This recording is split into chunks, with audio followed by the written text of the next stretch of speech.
on behalf of Central European University. We are truly living in financial times, as the advertisement goes. Not only normal financial times, but delicate, difficult financial times, which produce for us an extraordinarily interesting crisis now. Had it not been so sorrowful for many people, had it not affected the lives of millions around the globe, it would have been very interesting for us academic people to analyze it from intellectual point of view. But it is much more than just a phenomenon to be analyzed from intellectual point of view. I have prepared a few provocative questions to our distinguished guest today. But before telling you those questions and sharing with him those provocative questions, let me say that it's a great gift to our university that our founder and the honorary chairman of the board of trustees is with us tonight. Because actually he is one of those few who has contributed not only to the establishment and flourishing of this university, but he wrote several interesting books and articles. First and foremost this, where he actually predicted the financial crisis, the global financial crisis, at a time when many people did not believe at all. They were very skeptical. What is this doom and gloom Mr. Soros is spreading around? There were very, very negative comments in some newspapers. We read that. Now reality has kicked in, and it is very important for us to have an opportunity to discuss not only the intricacies, nature, characteristic features of this truly global, unprecedented crisis, but also what next, the implications, how we can go about it. So let me just provoke him in a candid manner to ask a few questions, and then he may wish to answer a few of them and comment on them. There are very, very fundamental questions for all of us right now.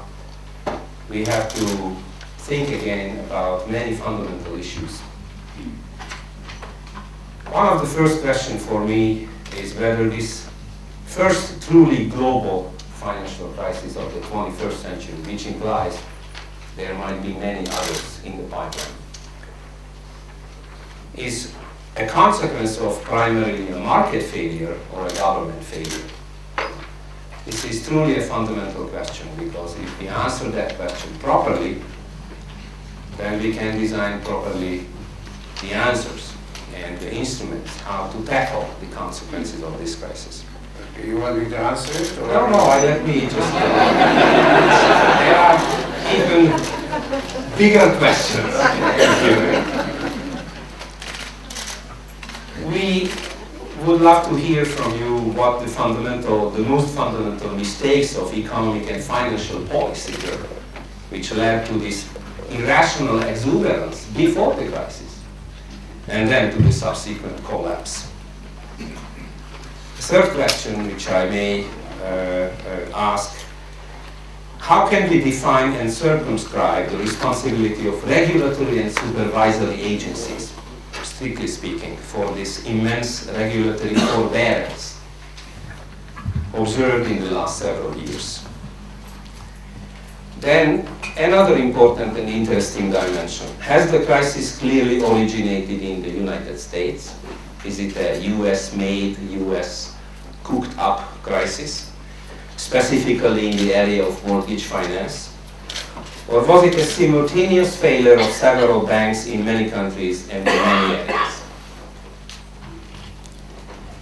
My personal interest, if I may, since I was a banker at an interesting period of my own life, why have the specific business model pursued by the independent investment banks proved to be particularly vulnerable in the present crisis? We now see the disappearance of the independent investment banks.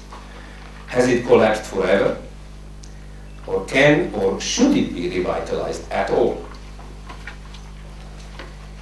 Then stepping a little bit away from, strictly speaking, economic issues.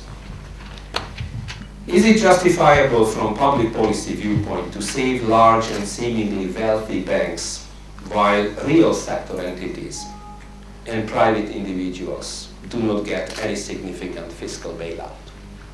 How do we respond to that? Yet another even broader question, how politics should respond to policy mistakes and failures. Is it fair and efficient when governments acting in panic shovel out immense amount of funds to protect financial institutions while making no effort to try to explain it to the public why financial institutions are more important than non-financial institutions? And then the last question may be about the future. Are there any conceivable and foreseeable negative economic and social consequences of this huge bailout? So what comes next? Or what we should start worrying about right now? Inflation, moral hazard, etc. Is it really a fatal threat to the survival of capitalism? So without further ado, the word is yours. That's a nice menu of questions. Please. I will try to answer them. Maybe not quite in the order. As you wish. I mean, first of all, I did predict the crisis, but it wasn't the only crisis I predicted. So I'm the man or the boy who cried wolf 3 times, and it's only the 3rd time that the wolf actually came. So just to put things in perspective. But it is big enough now. Well, it is big enough now, and I would say that it's also bigger than I anticipated. In other words, the extent, the magnitude of the crisis actually has exceeded my expectations. And just to put it in perspective, because I maintain that the course of financial markets actually cannot be predicted. You can anticipate it, and if you have the right framework, you can in fact see these things coming, but you cannot tell when they come. And most of the people who saw that the bubble has to burst expected it to burst sooner. That was the case also with the previous, the IT bubble.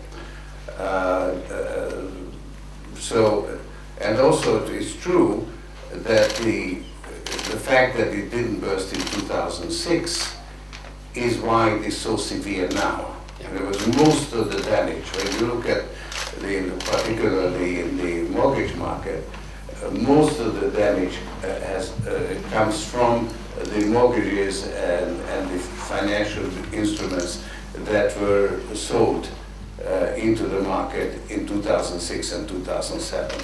So actually the fact that it took longer to mature means that it became much bigger. And since I have this theory of a super bubble, the fact that I actually expected it to burst in 97, 98, but it didn't, means that actually the super bubble got much bigger also than it would have been had it exploded in 2007. So with that, I shall now expose you to my theory of reflexivity. So far, the CEU has been spared. Since I am the founder of the university, and I felt that it would be really inappropriate to try to inflict on the university my particular view of the world, because I didn't want the CEU to become like Bob Jones University. So I kept strictly away. But I've come to, and also actually, I myself wasn't sure whether this theory of reflexivity, which I developed since my student days, is in fact something important, objectively speaking, or is it just something that's important to me personally? That it was important to me, that I knew, and that I was sure about, but I really didn't know. And in a way, I'm surprised, because the theory itself is really, actually, common sense. That I am surprised that it is actually something important, and something in a way that is not, apparently, was not generally recognized. So, I would give the explanation in 4 levels of abstraction, the descending order. A very general theory of reflexivity. I maintain that human affairs have a fundamentally different structure from the natural phenomena studied by physics. In physics, human thought, human thinking, doesn't enter into the causal chain. Events occur independently of what the observers think. So there's only a cognitive function of trying to understand the laws or the regularities or the rules by which the natural phenomena are governed. In human affairs, thinking, the participant's thinking, enters into the phenomena itself. So there, thinking plays a dual role. On the one hand, there is this cognitive function of trying to understand the situation in which you participate. But there is another role of what I used to call the participating function. I now call it the manipulative function, to make it a little bit sharper, where you actually try to change the course of events. And those two functions work in opposite directions. If they could be kept separate, then actually both functions could be performed to perfection. Or close to perfection. You could actually gain knowledge, because the phenomena that you are studying would provide an independent criterion by which you could judge the truth or validity of your statements. So you could acquire knowledge, and you could base your decisions when you are manipulating reality. You could base your decisions on knowledge, and therefore you could actually, in manipulating reality, could attain your objectives, could get the results which would correspond to your expectations. That is what is impossible. That is what the human condition actually prohibits, because you have this two-way connection, as a result of which neither function has an independent variable which would determine the value of the dependent variable. So you can't act on the basis of knowledge, and your actions will have unintended consequences. This two-way connection I call reflexivity. And that's the basic theory of reflexivity. Now, the second level, and incidentally on that point, I'm a divergence from my mentor, Karl Popper, who who proposed that natural science and social science are subject to the same criteria and should use the same methods. The doctrine of the unity of method, that was his formulation, and that's where I am in disagreement with it. So that's the most general. Now, second level, which comes to financial markets. This crisis was internally generated, and by the fact that it was internally generated and not due to some exogenous, extraneous force, like, let's say, OPEC raising the price of oil shock. No, there was no extraneous shock. This was created by the financial system itself. It was generated. This contradicts the prevailing theory about financial markets. The theory holds markets tend towards equilibrium, that deviations from that equilibrium occur in a random manner and are due to exogenous shocks. And this crisis is a demonstration that that is false. This is, like Einstein's experiment about whatever it was. Proved the theory of relativity. This contradicts it disproves, falsifies the existing theory. And then I propose my paradigm differs from that in two respects. One, that markets don't reflect the underlying reality correctly. They always distort or have a bias built into them. That's a permanent, because of this inability to base decisions in knowledge, particularly when it comes to the future. And the second thing is that occasionally, not always, but there are ways in which that biased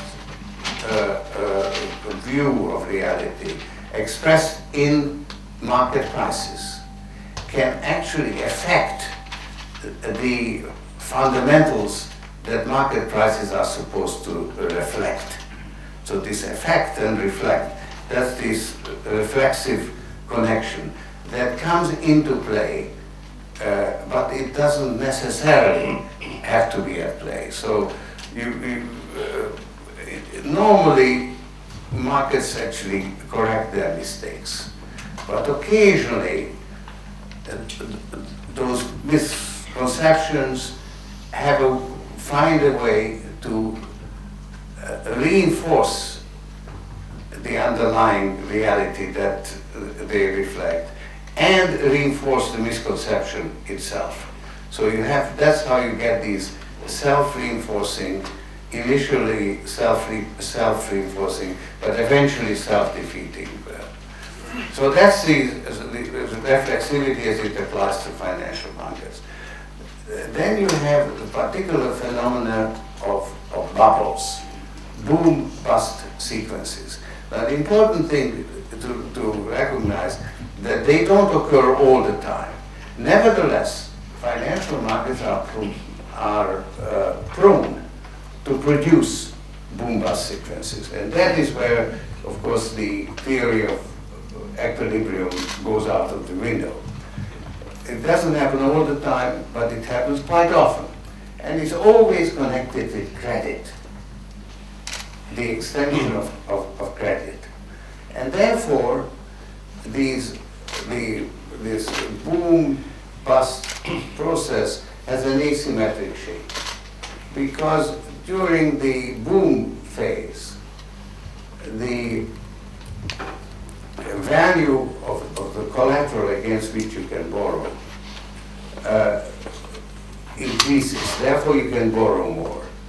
And the willingness to lend and the willingness to borrow also increases. And that's a slow process that builds up over a period of time.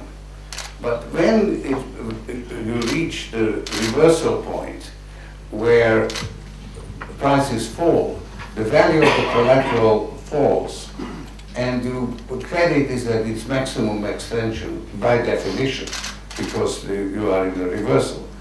And then you have a contraction of credit reinforced by forced sales, because margin calls or forced liquidation of leverage. That's what you are experiencing right now in the markets. And that's short and sharp. So you have this asymmetric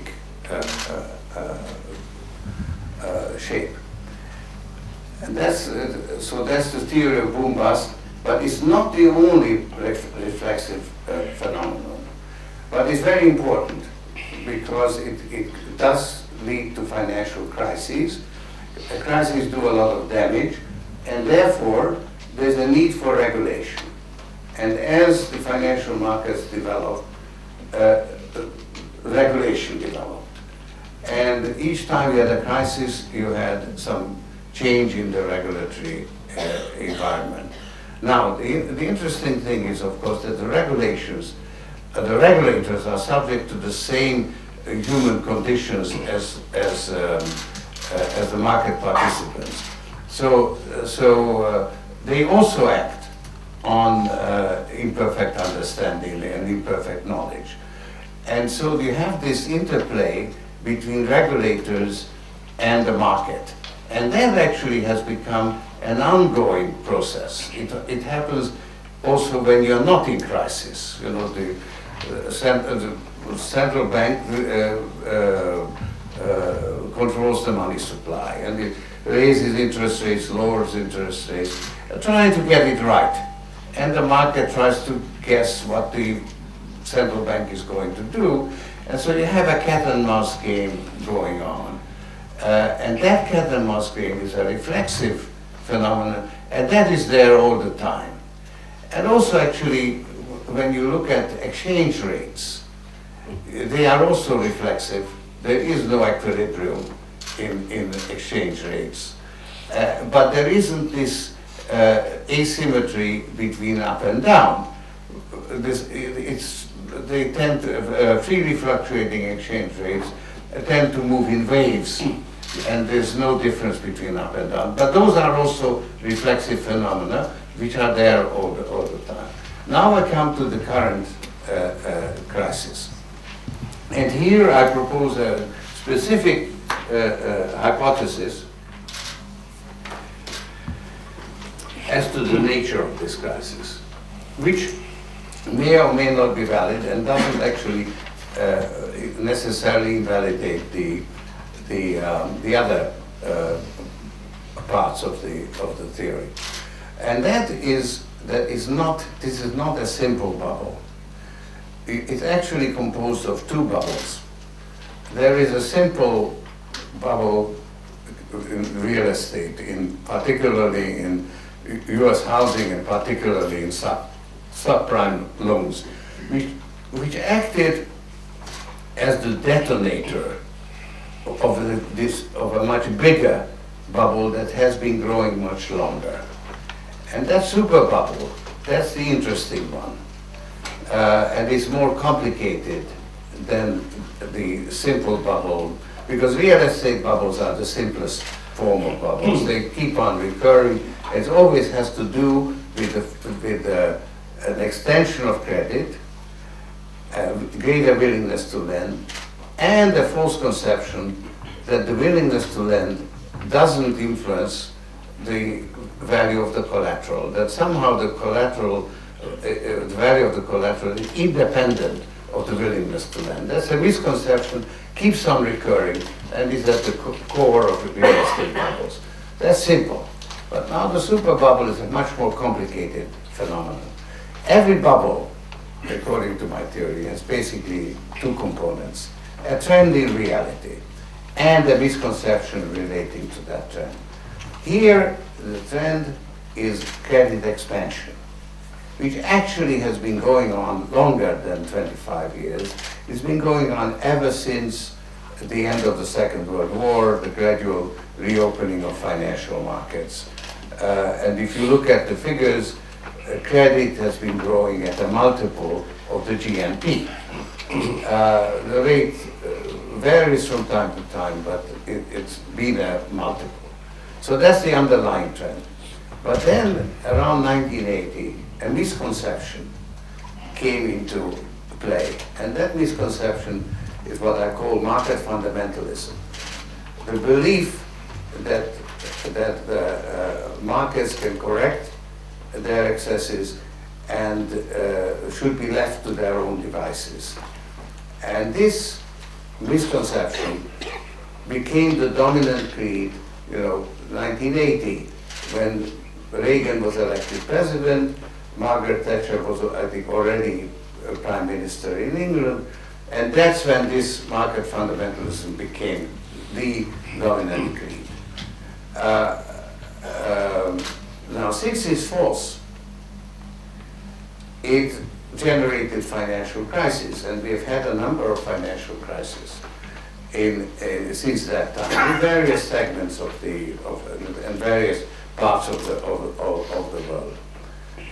And each time, the regulatory authorities or financial authorities intervened to prevent the system from collapsing or from the financial crisis affecting the real economy. And they were successful. And by being successful, they reinforced the trend, because the way they dealt with the crisis, it was to push credit expansion a further degree forward and reinforce the misconception. And that's how the bubble grew as big as it did. And if you look at the chart of relation between credit and GNP, you see that there really is an acceleration in credit growth since 1980. And as I say, the previous financial crises were tests of the misconception, successful tests.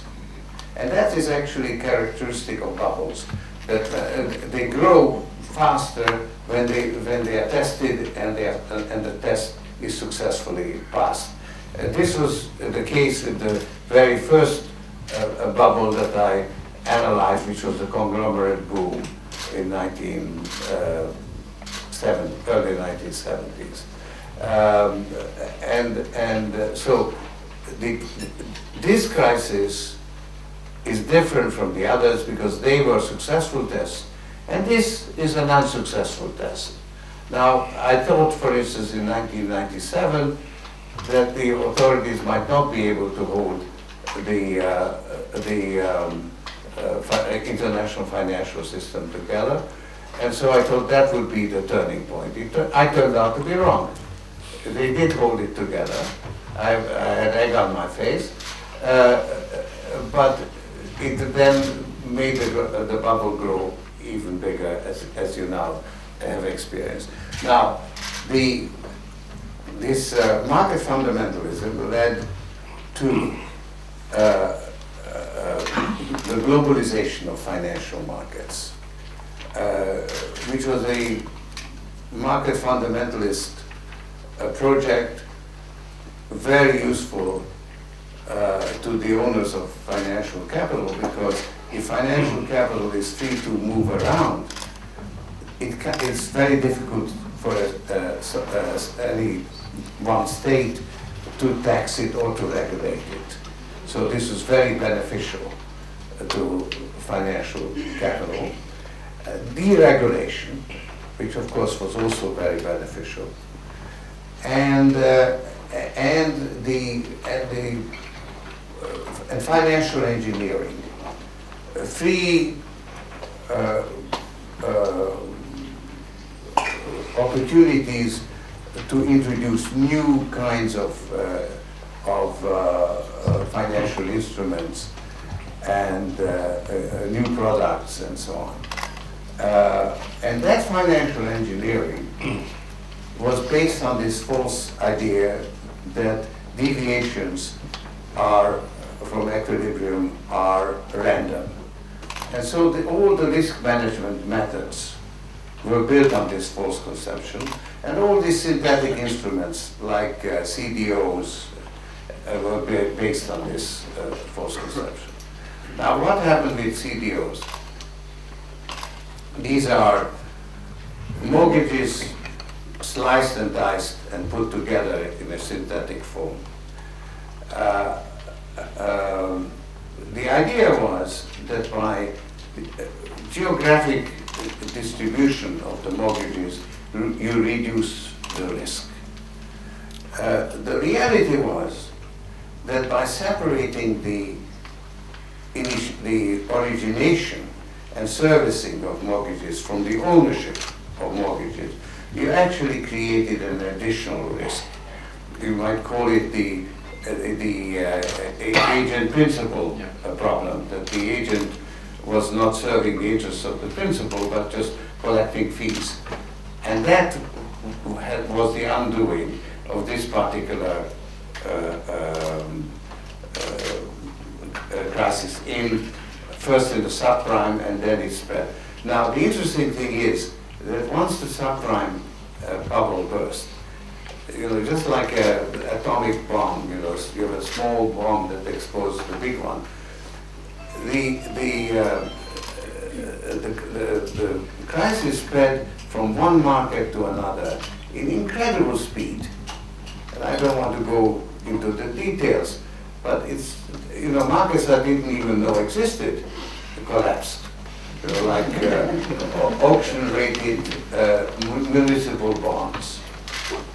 They've been functioning there, and suddenly they ceased to function. And the real killer was when Lehman Brothers was allowed to fail. And that is what I didn't anticipate, because I really thought that the authorities would not allow the system to be endangered. And then the financial system actually melted down. It's no longer a fear, it actually happened. It suffered a temporary cardiac arrest. The money market funds, at least one of them, had Lehman commercial paper, could not, it broke the buck. There was a run on money market funds. The commercial paper, the money market funds were the main buyers of commercial paper. So the commercial paper market seized up. And the best corporations in America depend on the commercial paper market so they turned to the banks and drew down their credit lines. So the banks suddenly were flooded with demand, and the interbank market seized up. So LIBOR shot through and so that's when that's a relatively recent phenomenon, the effects of which are just now beginning to be felt. So the authorities then saw the light and rushed to save the system. They are now throwing any amount of money at it. The balance sheet of the Federal Reserve has expanded from $800 billion to something in the neighborhood of $3 billion in very, very short time. And even then, they can't print enough money to make up for the collapse of credit. And that's why the dollar, there's a shortage of dollars, and the dollar also rose rather sharply. So I would say that the system will be saved, but the fallout, the effect on the real economy, is going to be, unfortunately, very severe indeed. Now, you then come to the questions that you asked. what are the lessons for regulation? Obviously, there was too little regulation. And there's a real danger that we go overboard and swing to the other extreme, as we did in the 1930s, and over-regulate and turn the banking industry once again, put it into a straitjacket, because that's what happened in the 30s. Hopefully this will be avoided. Certainly you do need to regulate. There was an abandonment on the part of the regulators of their duty to regulate. So there has to be more. But one should not go very far or do as little as necessary, because regulations are also imperfect. Obviously markets are imperfect, but so are regulators. And in addition, they are also bureaucratic and subject to political influences. So of the two, actually one should try to rely on the market mechanism to the greatest possible extent. So you need better regulation.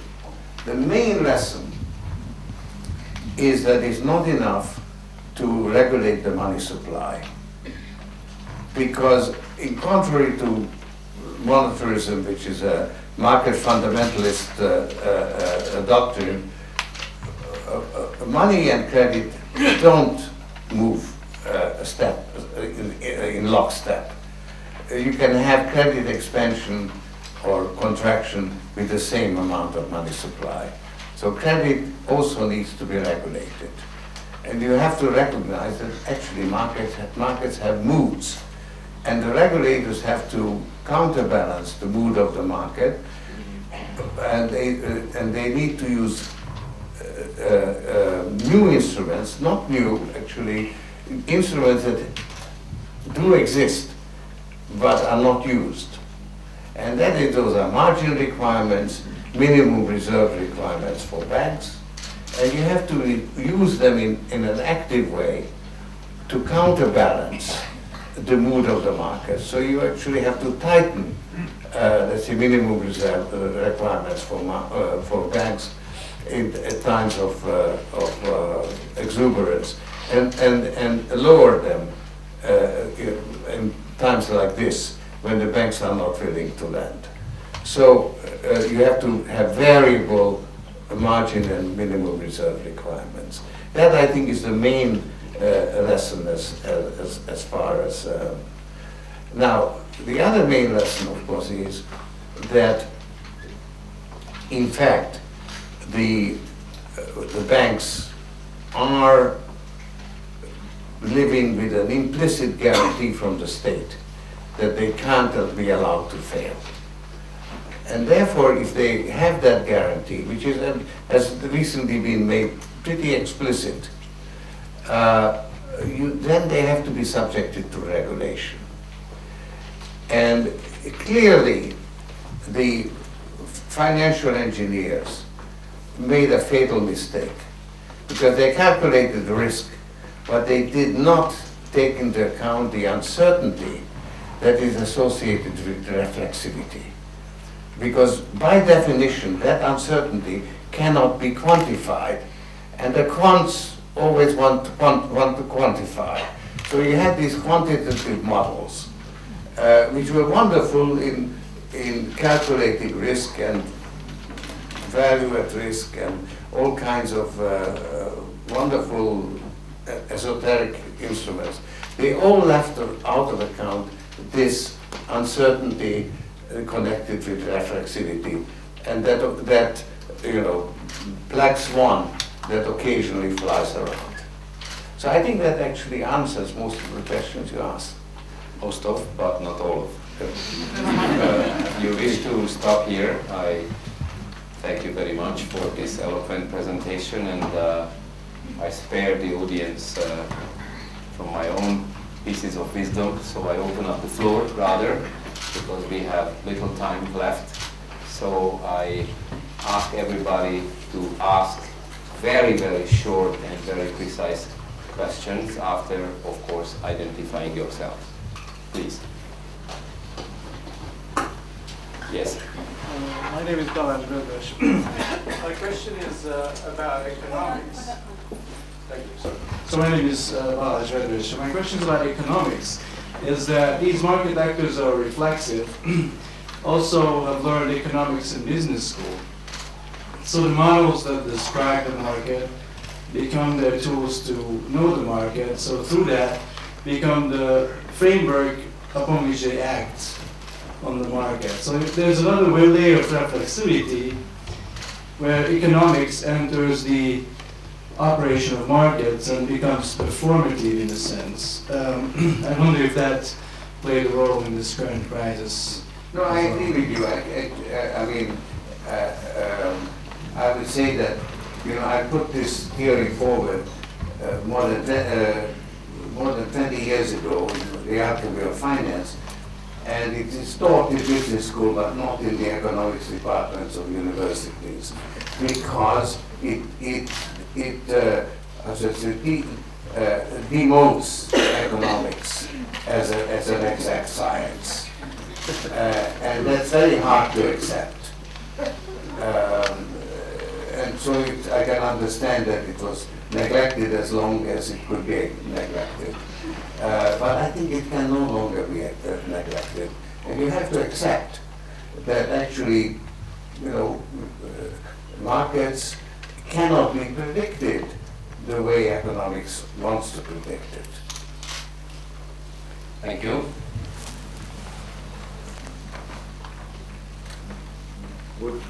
Yes. My name is Serge. Maybe just to defend the fundamentalists, wouldn't you say that this crisis, being the super crisis or any other crisis, is actually a way to correct it, for the markets to correct themselves? It will not correct itself unless the authorities take the right steps. The system is going to collapse. Unfortunately, the situation did get out of control. So it's not 100% that it can actually be kept together. Even with the authorities taking active steps now, they're really running after it. They were very slow on the uptake, and they're always reacting to the crisis as it evolved, never anticipated it. And with Lehman's collapse, it did actually get out of control. And unless drastic, far-reaching measures are taken, and that comes back to one of the questions that I didn't answer, the system is going to surely collapse. I think one has to recognize that. Now, you asked the question, why bail out the financial systems, and financial companies, and not the. This is a political question, of course. Still. And you had a government that is very much committed to market fundamentalism, and was trying to handle this crisis the same way as they handled the previous crises, saving the failing institutions.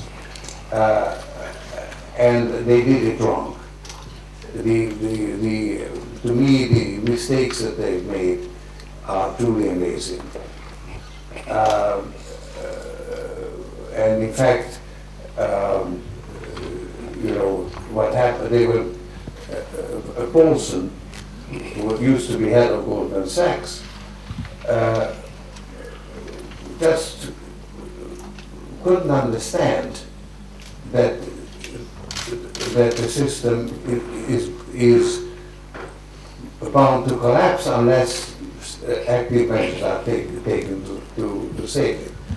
He was very reluctant to intervene, because the more you intervene, the more you then have to impose regulations. In other words, the more government intervention, the greater the obligation. Once taxpayers' money is used, then you have to somehow regulate and impose political conditions. And he wanted to avoid that. And that was his main motivation. And he failed. When, 6 months after bailing out Bear Stearns, he thought that maybe the market has adjusted enough that it can handle the failure of the Lehman Brothers. And so he actually allowed the Lehman Brothers to fail. But worse than that, he had no plan B. So when all hell broke loose, that week was a memorable week, because Monday the Lehman went, and he said no bailout for American International Group, which was not a big looming failure. The next day he had to reverse it himself and take over AIG on very punitive terms. And then came the attack on the money market funds, and by Thursday he had to go to Congress with a plan which turned into TARP. But basically it was not a plan. It was a plan to have a plan, because he had no plan. and so he asked total discretion from $700 billion, totally discretionary, with exemption from judicial processes and so on.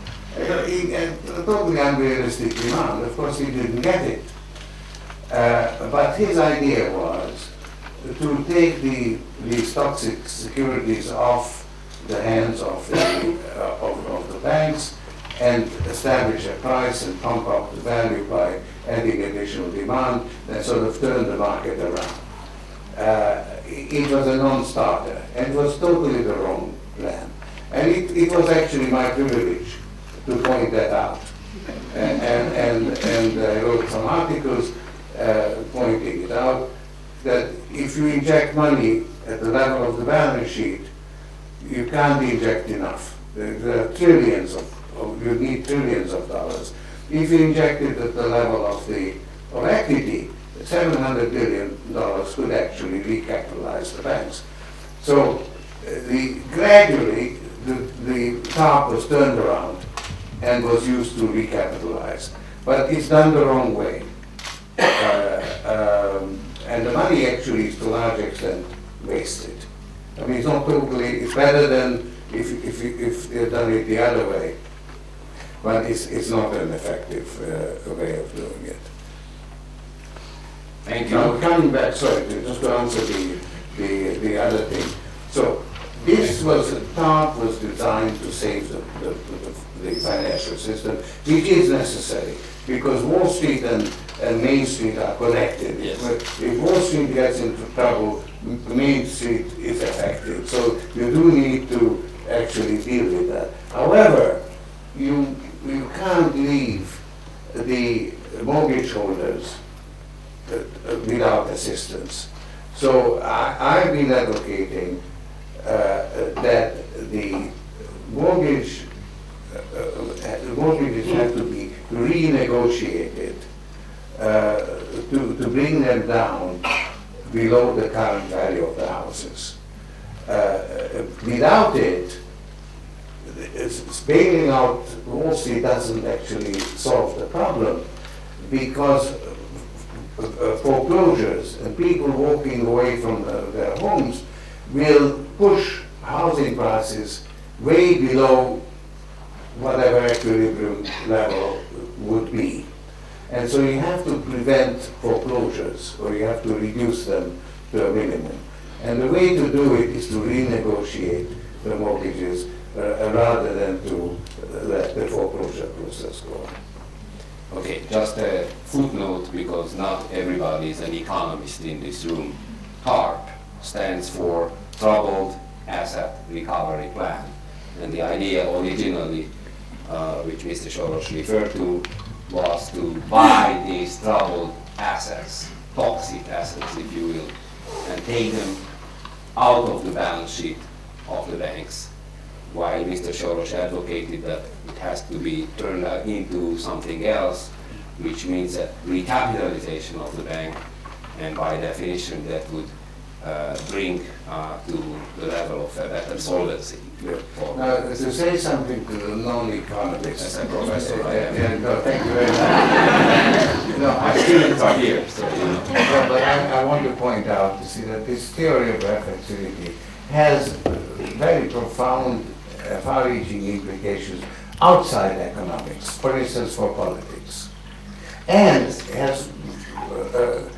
has forced me to reconsider the idea of open society.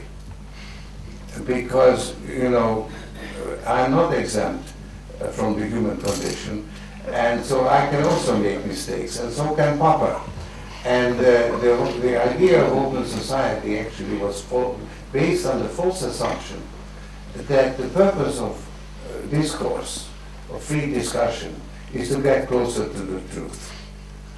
That was the unspoken, or in fact pretty much spoken assumption. That's why you need freedom of speech, that's why you need elections, etc. That was the sort of epistemological justification for the democracy. And the flaw is that discourse is not necessarily directed at getting closer to reality. That's the cognitive function. But there's also the manipulative function. And there's no reason to believe that the cognitive function always takes precedence over the manipulative function. And now, this idea actually became prominent. I call it the Enlightenment fallacy. That, you know, reality is there to be discovered, and reason is like a searchlight that will light up reality, and we gain knowledge. It's true when it comes to natural science, but not true when it comes to human affairs. Reality can be manipulated, and it actually fell to Karl Rove to make that discovery, or to put it to good use. And he famously quoted, although it's not attributed to him, that, you know, we, the Bush administration, we don't go by this old idea of trying to get understanding of reality. We create reality. The trouble is that when you create reality, because you manipulate, the reality you create is not the reality you expected. And that is proven also by the record of the Bush administration. So, after all, it is important to give the cognitive function a precedence, but you can't take it for granted. You have to make that a goal, a social goal. So there is, after all, a need for an open society where people, the electorate, actually cares about the truth. But unless they do, democracy will not function and can easily be misled, as we have recently experienced. So there is a parallel to the financial crisis, which has shown up the fallacy of the prevailing view in economics. There's a parallel to that effectively in the war on terror and the way it was used to invade Iraq. That would be another lecture. But I want to mention it because there are people at the CEU studying politics, and I would like to draw their attention that this is the issue to study. Okay, unfortunately, Karl Rove is not here to defend himself. We have Julius Horvath, the head of the economics department, to defend market fundamentalism. No, I'm joking. I would like to ask Mr. Soros about the possible impacts on the real economy. If you can elaborate, you wrote this paper in Financial Times, so risky for emerging markets. So why would be emerging markets, affected by this crisis so much? Can you elaborate on this? Thank you. Well, you had about, interestingly, the collapse of the housing bubble actually brought the boom in commodities, and particularly the oil, to the bubble stage. So you had the speculative bubble superimposed on that pretty long, and in fact a very fundamental supply situation in oil. And oil went in short order from $70 to $140. And it's now back to 70. So the bubble has burst. It was a very short, quick bubble. And it's similar, you see similar charts for copper and so on. So the bubble in oil has burst. The result is that a lot of the investments that were in progress to develop alternative energy and to develop, of course, oil as well, are now in suspension. So that actually more or less guarantees that you have another bubble when the economy recovers. Because instead of using this opportunity to push forward with development of alternative energy, there's a great danger that those efforts will now come to a stop. And one of the things that I'm advocating, and I hope that we'll see some action with the new administration, that the motor of the world economy was overconsumption by the United States. That has disappeared. It cannot come back. Therefore, you need a new motor to put the idle resources to work, to create demand. And I think that the development of alternative energy could be that motor.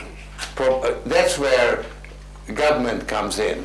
I think that is where the recovery from the financial crisis could come from, and also solve a increasingly pressing problem, global warming, as well as the political problem of energy dependence and Russia's increasing power and so on.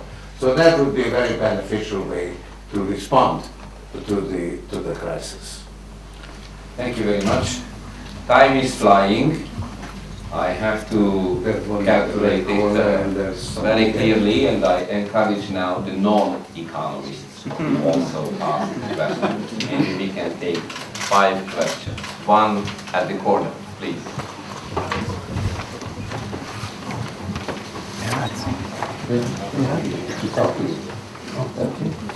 Okay. Yes. My name is Auguste Umar. I have a simple question. I'm just wondering if we regulate the credit market properly, are we sure that we are not going to see such a crisis anymore? Or the issue is more complex? I'm asking because regulation like Basel II have been around for a while. Unfortunately, I didn't have a problem hearing. I didn't hear the question. Regulations which would prevent the reoccurrence of the same crisis or a crisis of this magnitude, especially regarding Basel II, the international regulation of Look, I don't know if I fully understood the question, but clearly, whatever regulations, whatever improvement we have in the regulatory environment will not be the last improvement that you will need. In other words, by definition, regulations are imperfect. So then you'll have to be constantly looking how to improve them and what is left out of account.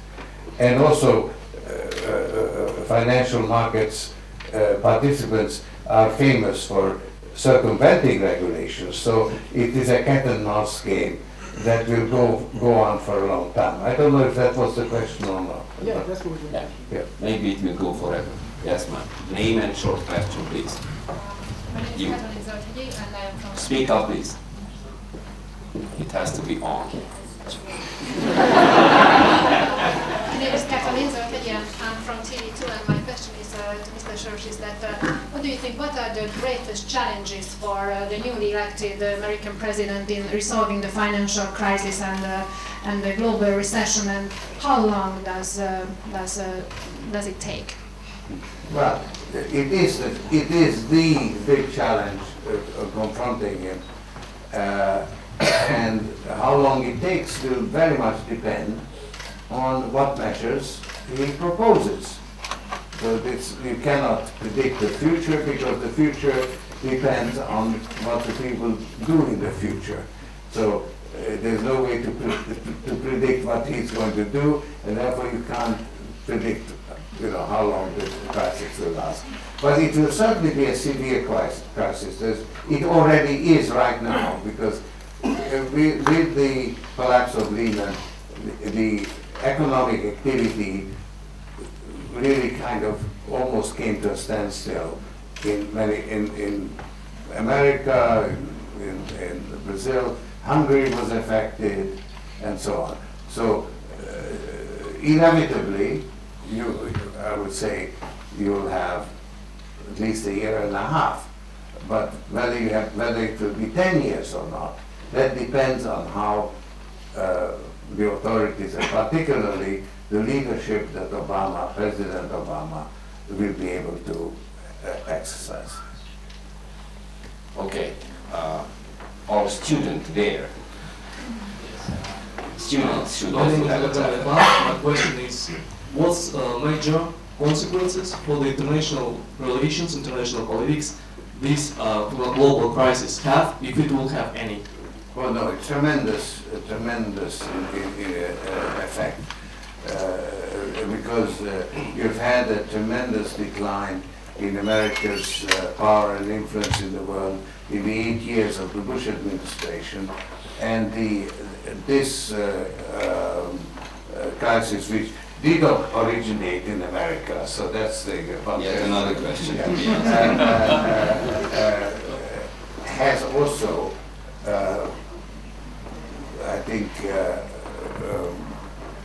had the effect of reducing the financial power and influence, because the global financial system was under the control of Washington consensus. And in fact, the Washington consensus has failed.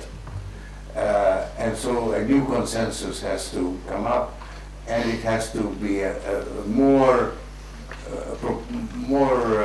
balanced, reflecting the changes. Specifically, I think China has 3% in the, I've just used numbers, in the IMF voting. Belgium maybe has 4%.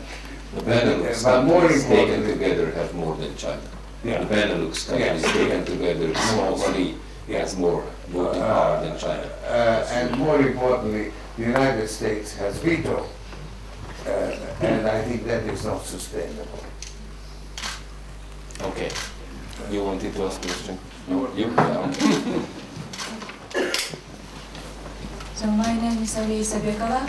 I'm from Legal Studies Department. I'm very glad to be here and to enjoy your lecture. But my question is that I read your article a little bit, and I understood that the globalization of financial market was one of the main and important reasons for such negative effects. So my question is, if globalization turned out to be so negative, does it mean that we should turn our focus from globalization of financial markets onto something else, for example, centralization of financial markets? You mean whether we should keep markets globalized or not? Yes. Yeah. Well, certainly globalization, or international trade, international capital brings great benefits. So if they could be preserved, would be very desirable. It's obviously not unalloyed benefits, and therefore it has to be improved. There is a very definite disparity between the position of the periphery countries and the countries at the center, particularly the United States, of the global financial system as it is currently constituted.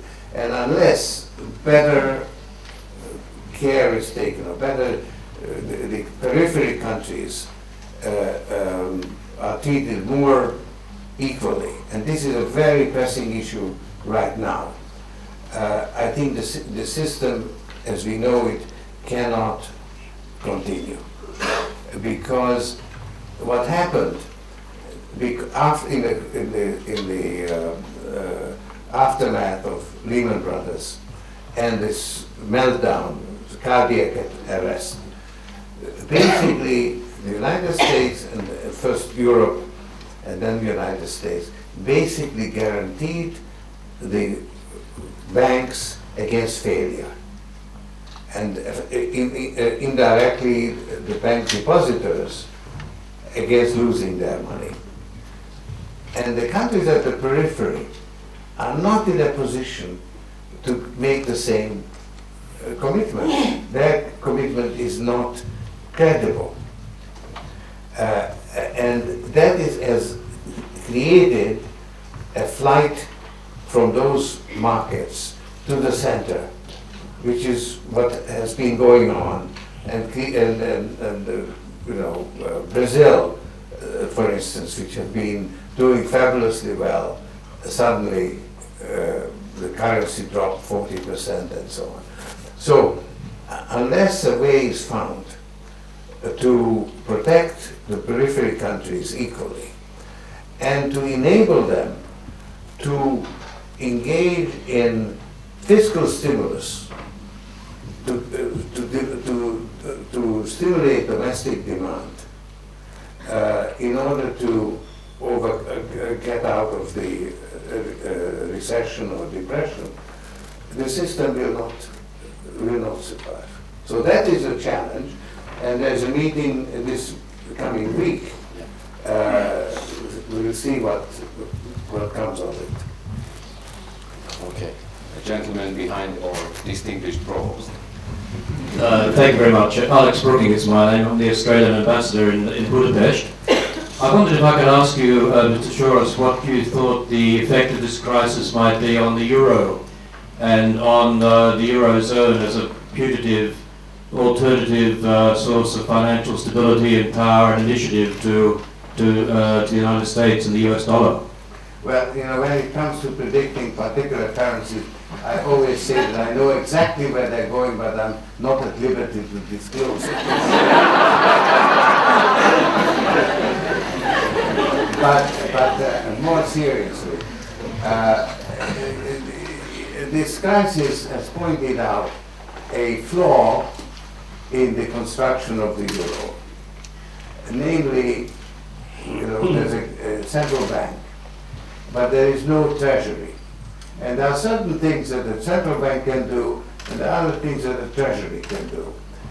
And there was a big problem. What do you do when you need to guarantee the financial institutions? Only the treasury can do that. And it's being done. I mean, it's being done imperfectly because it isn't done on a European scale, but each country doing it separately. So, in a way, the euro is passing a test, and probably will come out of it stronger than it was before. As you can see, that all these human constructs are flawed, right? They're all capable of improvement, and the euro is one of them. And I think it is actually passing that test. Okay. Yes. We have time for 3 more questions. This is the first. So, hello, my name is Agata. Students have a preference, I'm sorry. And I'm a student. I wanted to ask if you could share some opinions about the influence of the financial crisis on the food crisis. Food crisis, food shortage, and obviously it ain't going to be positive, but more about the magnitude of the effect on the relation. Thank you. Well, I mean, food to some extent the same thing applies as to energy. Due to the rise in living standards of the less developed countries, there's a greater demand for food, and then the use of corn for ethanol, which is a pretty inefficient way of dealing with the energy problem, added to that food. So you had a bubble in food prices, which has actually now abated. But certainly you need to improve agricultural production. You take, for instance, Pakistan, that is suffering from food shortage. And you need to provide some food aid, but more importantly, you need to strengthen agriculture, because Pakistan has the capacity to produce food. So that falls into the same category, but maybe less prominently, as development of alternative energies. Okay. Yes, sir. In the back. The question before the last. My name is Konstantin Kurganov, and Mr. Soros, let me ask you this one. You have mentioned that while the crisis was unfolding, the credits, I try to quote you, the credits were growing several folds bigger than the GDPs. Did you mean any particular credits, or you were talking about the... Aggregate credit, aggregate credit. The total volume of credit outstanding as a percentage of GDP was growing at a faster rate. And there are figures available, and if not, great subject for econometrists. Okay, the last question from that lady over there. Hello, my name is Flora Heves, and I'm from the Hungarian television. My question is, may I ask you what you think about the steps taken by the Hungarian government in response to the crisis? So we are not really to leave without hearing your opinion about the Hungarian government steps, and what further steps you would recommend for Hungary in order to solve this poor economic situation we are in. Thank you. But I really don't feel qualified to comment, because I have not been paying enough attention to Hungary in all this turmoil. But there's a fundamental weakness, structural weakness in Hungary, which is that very few people pay taxes, and the tax rates are very high. And that is a weakness, and in a storm, the weak always get swept away. So I think that it's very difficult politically to tackle that weakness, because if the majority of people don't pay taxes, then to impose taxes on them hurts the majority of people, and they will not vote for you, right? And that is why this thing has developed, because both parties have given further and further exemptions until the majority is exempt. And that is a very unhealthy situation, and maybe the current crisis situation may generate the political will for actually dealing with that structural problem, which makes Hungary weak and subject to the storm that is sweeping through the world. Okay, ladies and gentlemen, on that happy note regarding Hungary, on the behalf of the whole audience, I want to thank you very, very much for this very eloquent presentation. your patience, your time, your wisdom, and sharing with us your wisdom. Thank you very much. And